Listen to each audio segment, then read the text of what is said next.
Hi, it's Steve. Today we'd like to show you how to change the door strike on your dryer. It's a really easy repair. Let me show you how we do it. Now to do this repair, we simply need to open up the dryer door, locate the old strike if it's still attached. If it is, we'll take a pair of pliers. We're simply going to grasp that strike, squeeze it enough that we can pop it out of the housing, and we can discard the old one. Now you may be able to insert the new one with just your hands. Tuck one side in first, and then rotate it to force the other side in. If you find that difficult, just very gently take your pliers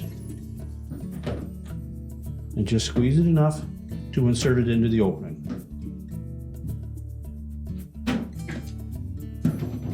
Make sure it's firmly attached. Check the operation of the door.